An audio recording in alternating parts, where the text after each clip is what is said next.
Okay, we're going to go ahead and get started and just talk a little bit about self care today. And I do want it to be educational and interactive. And some of the things that we're going to be talking about is just learning the risks and the things that people are experiencing around mental health.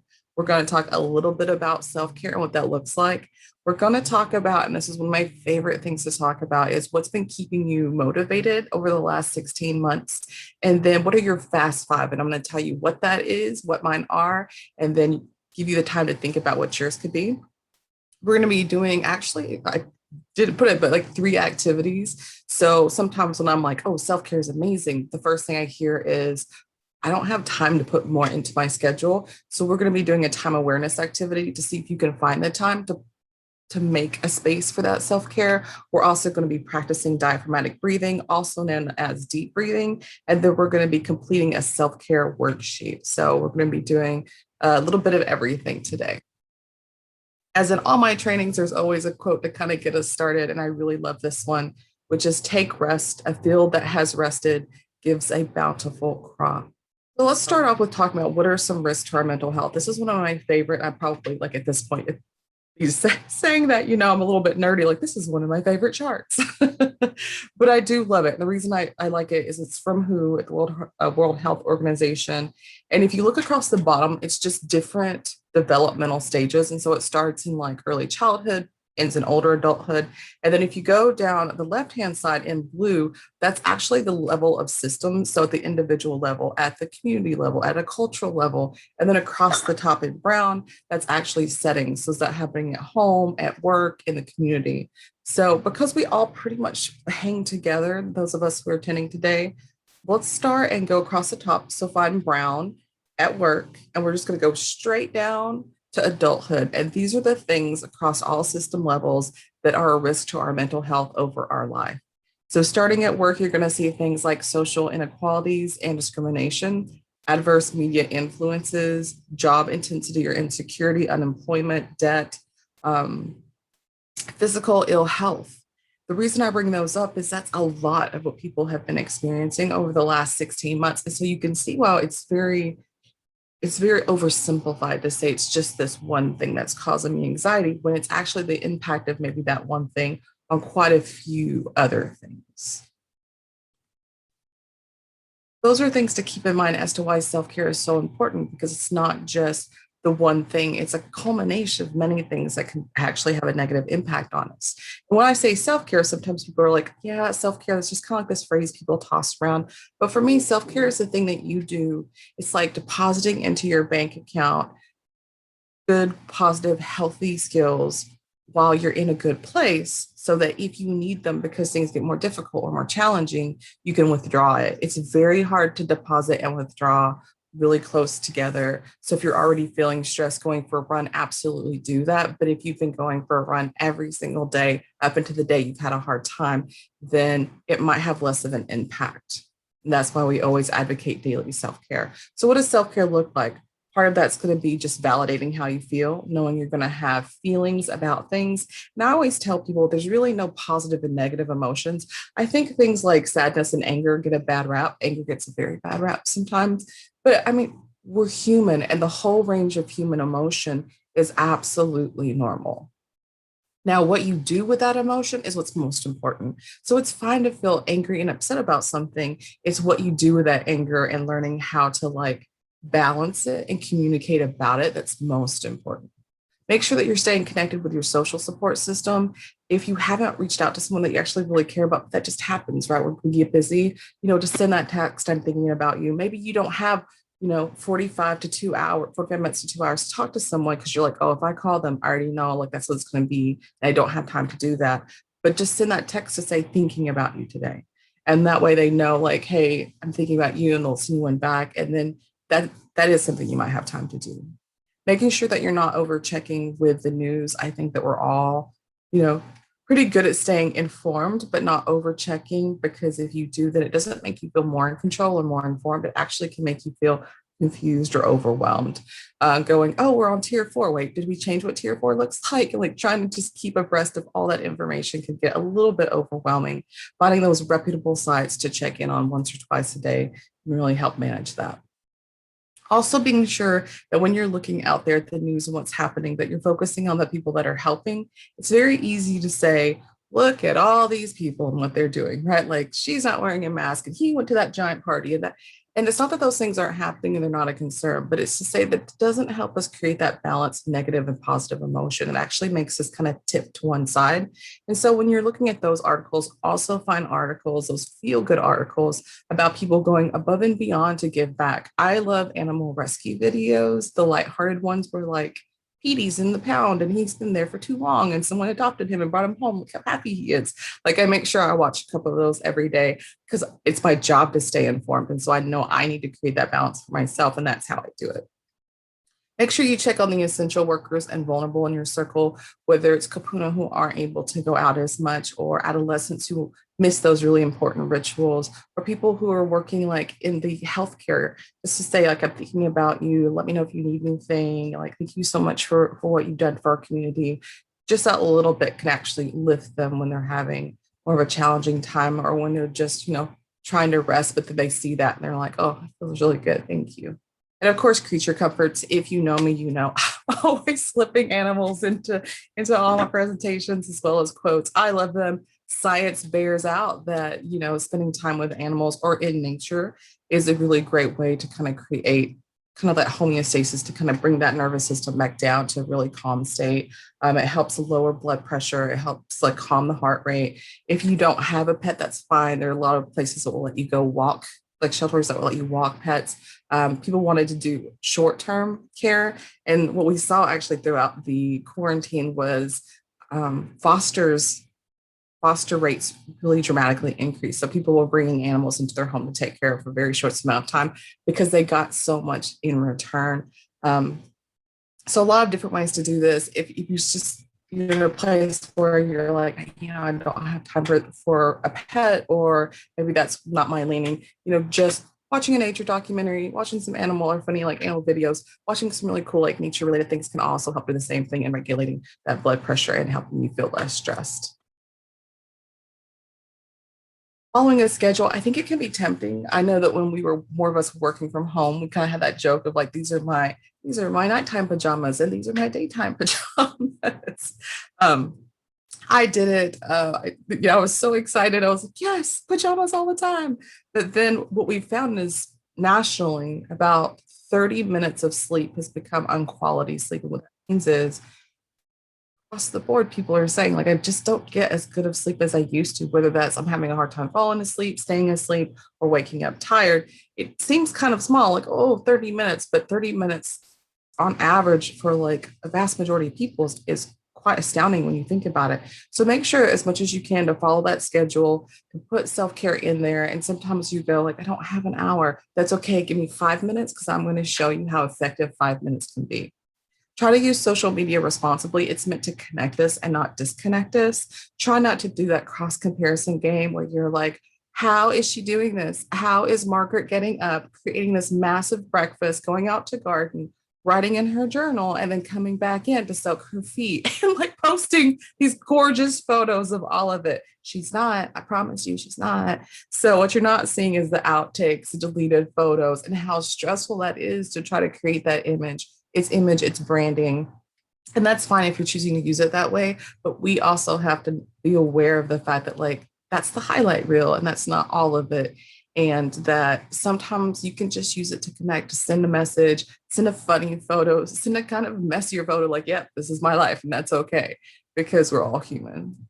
Identify online resources, because that I think is a huge silver lining for everything we've been through, is that there are more online resources than there ever were before.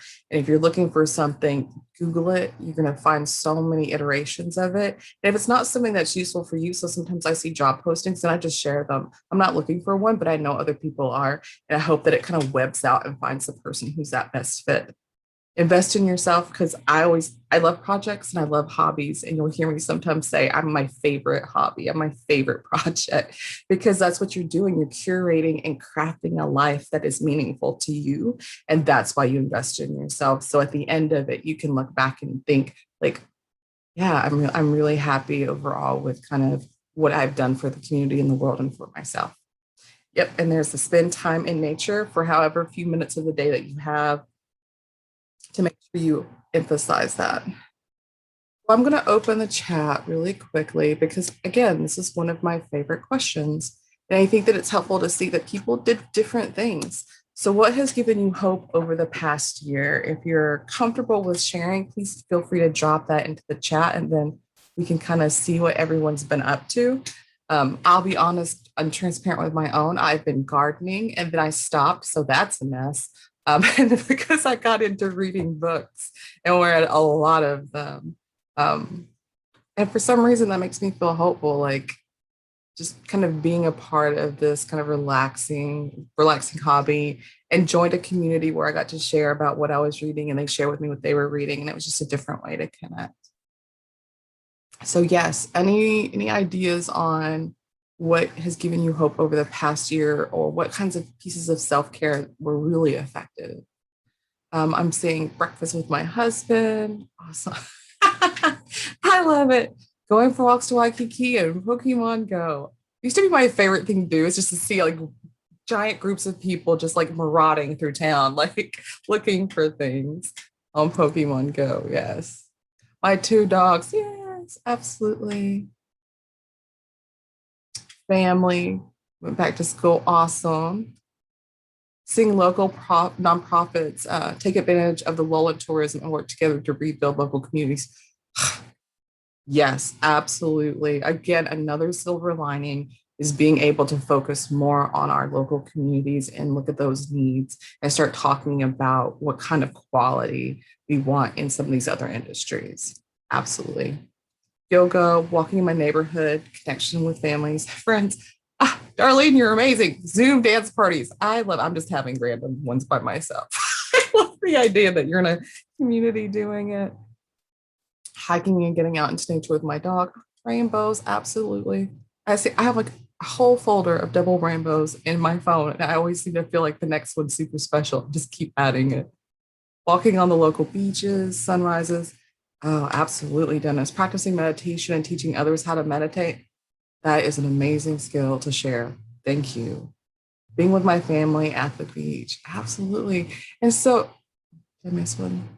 Exercise, uplifting quotations, scriptures, music, absolutely. The reason I love this question is because for this just like one brief moment, instead of focusing on all the challenges we've had, we get to look at what everyone else has been doing that's been uplifting them. And absolutely, that helps give me hope to say, look at all the things that people have been doing and sharing and gifting in the community that has really kept us afloat. I'm very proud of how our community rallied in terms of self care during this really difficult time. Thank you for sharing. That's awesome. So this is kind of like a follow-up question. I know that that's kind of like I didn't have a lot of time to do self-care, or maybe the self-care I was doing was all I had to do. Some of you might have tried something new that you actually really enjoyed and you didn't think that you would. If any of you tried a new skill, a new hobby, a new something, and found like, I actually really like this, and I'm really surprised I did, feel free to share that now because I always think that that's a fascinating thing to see. What we saw statistically is lots of people became first time like home gardeners, and that was a booming business over the last 16 months. Yes, people baking and cooking, absolutely. So people are saying finding pictures to put on my laptop screensaver of friends that I haven't seen in so long. That's so sweet. Working with clay, self-care, new recipes. Someone mentioned picked up roller skating and baking.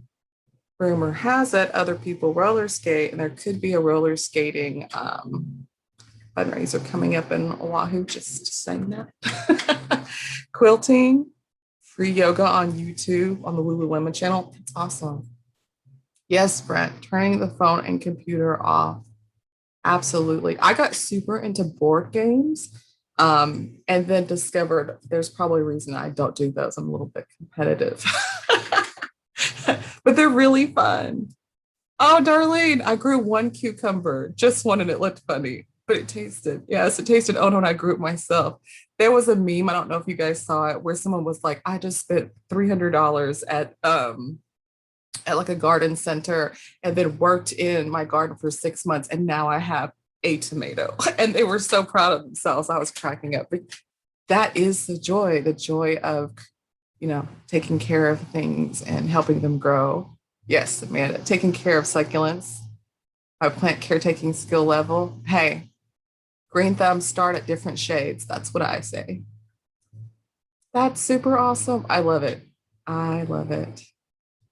If you're struggling with succulents, just know air plants are even easier.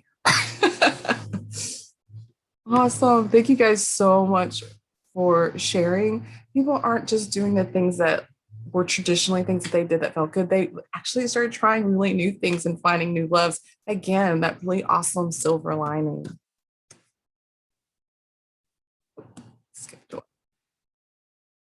Watering my lavender plant every day in the common area, Susan.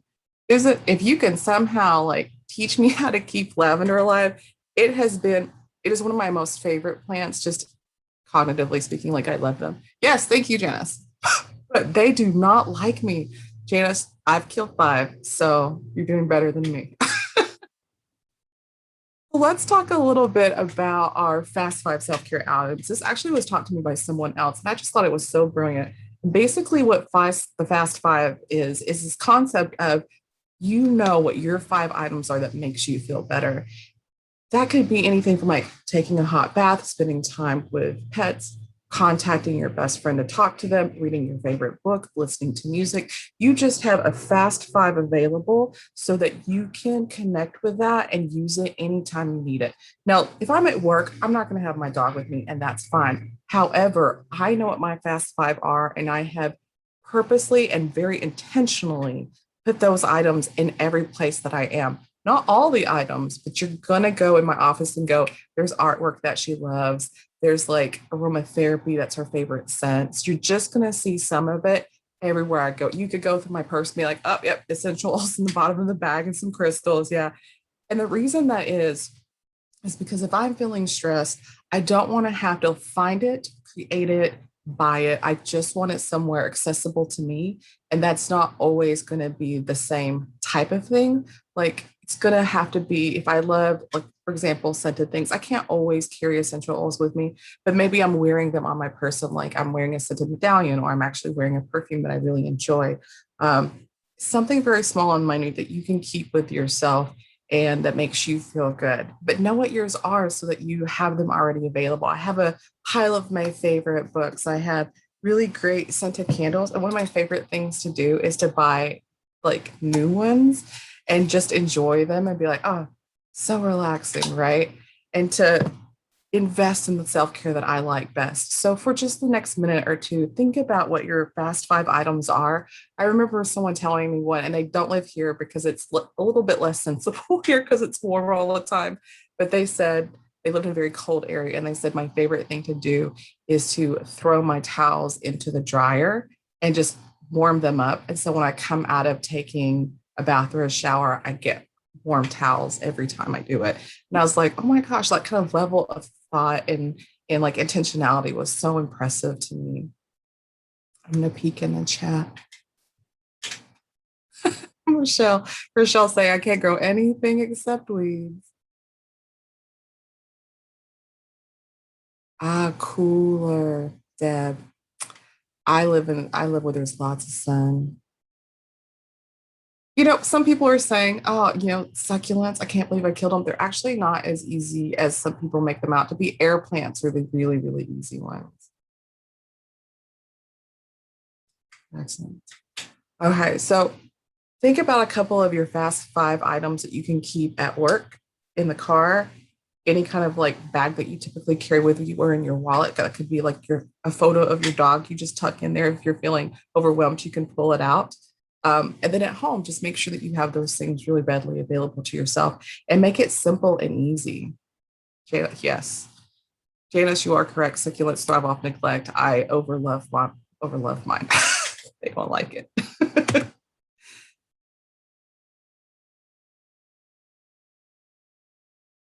So now let's talk a little bit about the areas of self-care. And you'll typically see all these different areas. Sometimes you won't see environmental and professional, and that's why they're in a different color. But you absolutely will see people talking about the spiritual aspect of self care. So that's meditation, prayer, going to spend time with your faith leaders, financial, physical, emotional, psychological, and of course,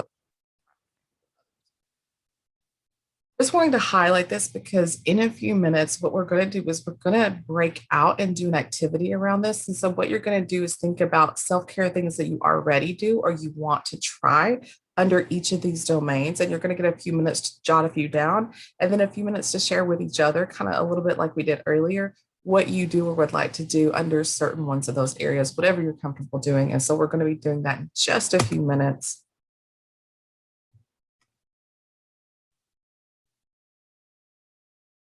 First, let's talk a little bit more about self care. Brett went over this yesterday. So if you were there for that, this is going to be a little bit of a repeat. If you weren't, just know that support plans are just about knowing, again, kind of having that fast five, but this is having that like communication fast. Who are you going to talk to that makes you feel better? You're not going to talk to them about what's specifically happening. If it's really stressful, you're just going to call them because you enjoy talking to them. I loved calling my cousin. When I'm stressed, I don't tell her what's happening. She's just hilarious. And so even her laugh makes me smile. And so I'll just call to have that mood uplift.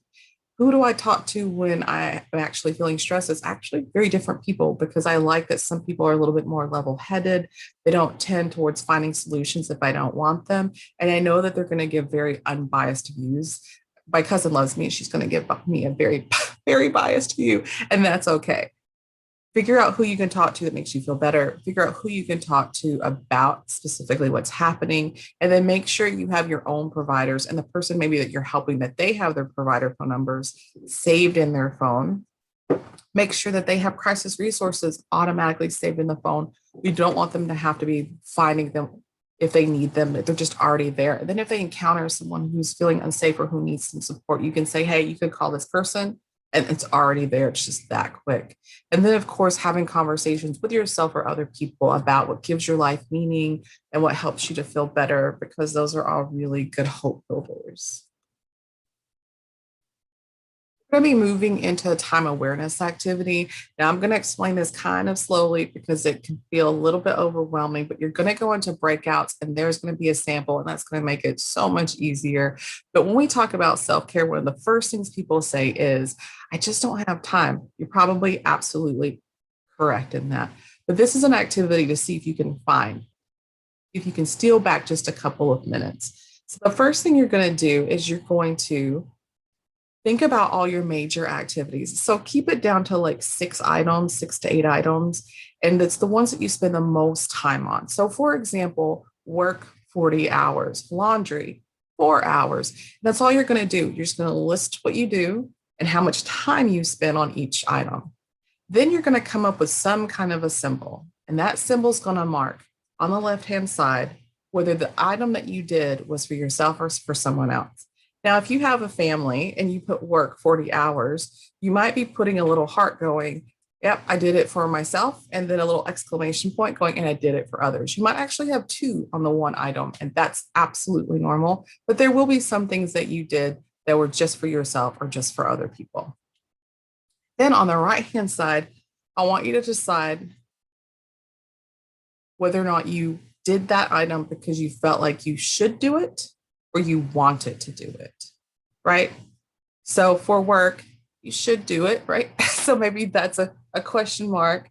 And then if you want to do it because you love your work, then maybe that's a triangle. You choose your symbols, you choose how you do it, but it's all your major activities, time spent, who you did them for, and then why you did them.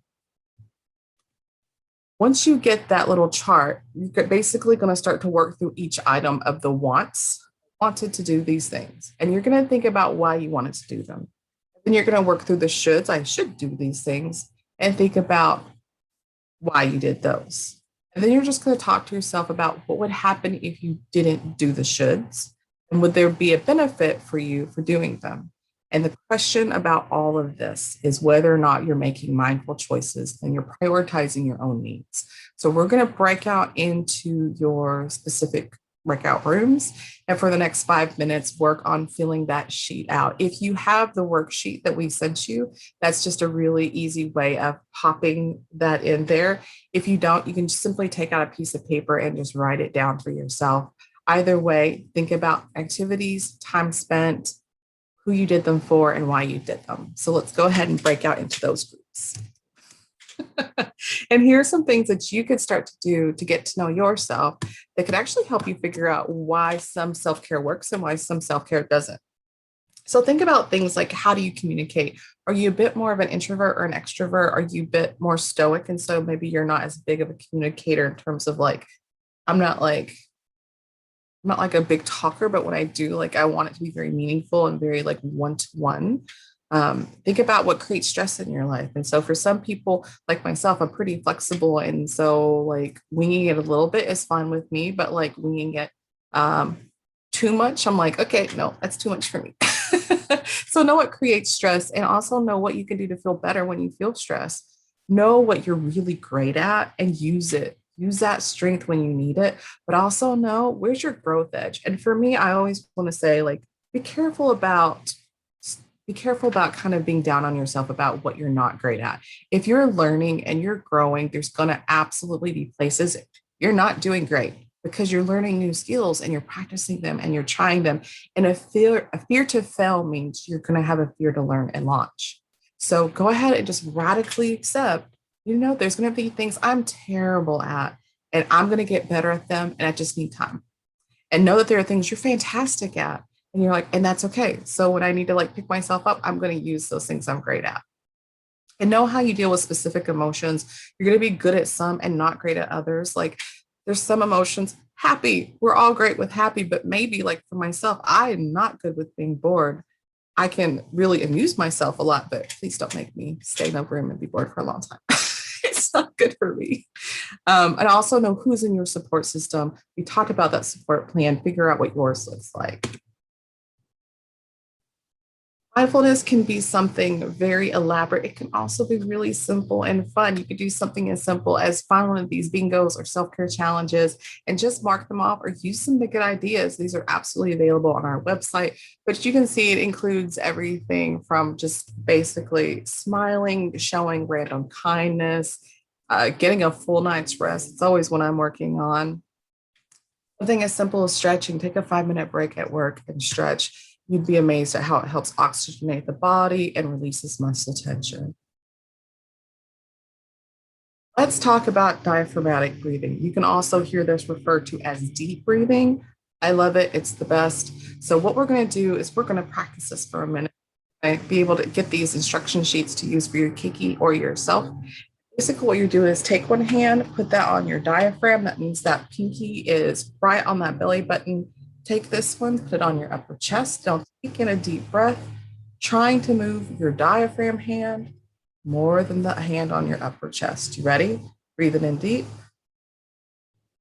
Hold it for just a few seconds and slowly release.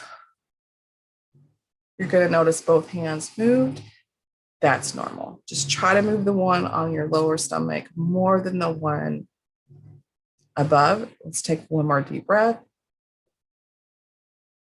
Holding it for a few seconds or as long as it's comfortable, and slowly release. Why does diaphragmatic breathing work? It over-oxygenates the system. That leads to our brain interpreting that as being calm, and then that means it also affects your heart rate, blood pressure, and a lot of other nervous system pieces. And it's just really beneficial for you in terms of mood, because once the nervous system calms down, anxiety and stress lowers. Now you've got the logistics of it, where you're going to pull from and how you're going to breathe it in, hold it, and release it. So for the next little bit under 5 minutes, what we're going to do is we're going to watch some really cool jellyfish and listen to some awesome music. And you're going to just do that practiced deep breathing. This is our contact information. If you have any questions, post this presentation. If you need to call us, or you have some questions, if you go to our website, click on like Get Connected banner, you're going to find that self-care bingo, the mindfulness bingo, and the diaphragmatic breathing sheets. You're going to find a lot of those other pieces. And then if you're interested, you can check out our social media. Again, you'll get the PDF of these slides if you want to check those out. That's all. And it does tell you where to go for some of those 5-minute meditations through YouTube.